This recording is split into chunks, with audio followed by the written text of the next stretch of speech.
With the name of Allah Almighty, this is your host, lecturer M.K. Bhutta. Present indefinite tense में negative या interrogative लफ्ज़ है negative interrogative interrogative नहीं पढ़ना, interrogative. कहें मेरे साथ इंट्रागेटिव, नफ़ी या सवालिया। आपको 2 रूल्स याद करने पड़ेंगे। पहला रूल, ही शी इट और सिंगुलर नेम के साथ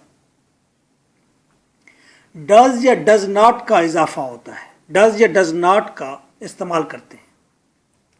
रूल नंबर 1 आपने पढ़ा था, वो कुछ और था। मिलता है ही शी इट और सिंगुलर नेम के साथ एस या ई एस का इजाफा करते हैं, वो पिछले लेसन में था। यहाँ नेगेटिव और इंट्रागेटिव का रूल नंबर 2 और 3 है। 2 कहता है ही शी इट और सिंगुलर नेम के साथ डज या डज नॉट का इजाफा करते हैं, डज या डज नॉट का इस्तेमाल करते हैं। बोलिए मेरे साथ, याद कीजिए। ही शी इट और सिंगुलर नेम के साथ डज या डज नॉट का इस्तेमाल करते हैं। ही शी इट और सिंगुलर नेम के साथ डज या डज नॉट का इस्तेमाल करते हैं। ही शी इट और सिंगुलर नेम के साथ डज या डज नॉट को इस्तेमाल करते हैं। याद हो गया? सुनाइए। ही शी इट और सिंगुलर नेम के साथ डज या डज नॉट का इस्तेमाल करते हैं। Rule 3, I, we, they, you और प्लूरल नेम के साथ 2-3 नाम अगर आ जाए सेंटेंस में, उनके साथ डू या डू नॉट का इस्तेमाल करते हैं। उनके साथ डू या डू नॉट का इस्तेमाल करते हैं। आइए सेंटेंस देखते हैं। आप इन दोनों रूल्स को याद कर लें और अपने आप को सुना लें। Okay. The Prince helps the poor. क्या यह सेंटेंस प्रेजेंट इंडेफिनिट टेंस का है? जी हाँ। कैसे पता चला? द प्रिंस, ये शहजादा सिंगुलर नाउन है, आगे कोई हेल्पिंग वर्ब नहीं, हेल्प्स लिखा है। एस का इजाफा हो जाए तो श्योर हो जाता है कि ये प्रेजेंट इंडेफिनिट टेंस है। सिर्फ इसी टेंस में ही एस का इजाफा होता है, बस वर्ब के साथ। Helps the poor present indefinite tense है। अच्छा, अब इसको हम नेगेटिव बनाते हैं। प्रिंस सिंगुलर है, हमने कहा था सिंगुलर नेम आ जाए तो क्या करते हैं? डज या डज नॉट का इस्तेमाल। The prince does not help the poor. अरे भाई, हेल्प का एस कहाँ गया?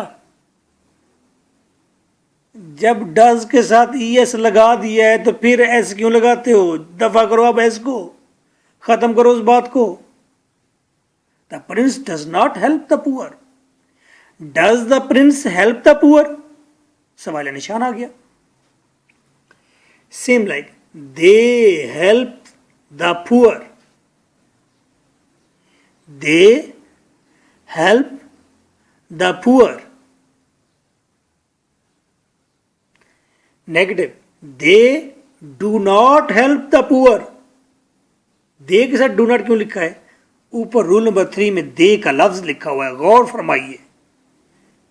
आई, वी, दे, यू या प्लूरल नेम आ गया तो फिर डू या डू नॉट का इस्तेमाल। दे do not help the poor. Do they help the poor? नीचे देखें, does mister chips teach in Brookfield? Mister chips एक आदमी है, इसीलिए उसके साथ शुरू में डज आया और टीच के साथ एस का इजाफा नहीं किया। हमने कहा डज आ गया तो ई एस साथ लगा हुआ है। Next line, do the students respect him? Do the students respect him?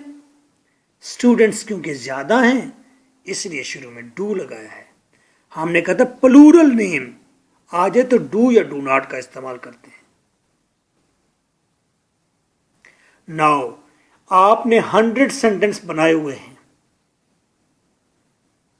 आपने मुझसे वादा किया था कि आप 100 सेंटेंस बनाएंगे और आपने अपने लवर की कसम भी खाई थी कि हम लाजमी 100 सेंटेंस बनाएंगे, उस 100 सेंटेंस को आपने नेगेटिव और इंटरोगेटिव में तब्दील कर देना है। So nice of you, 200 sentence मजीद बन जाएंगे।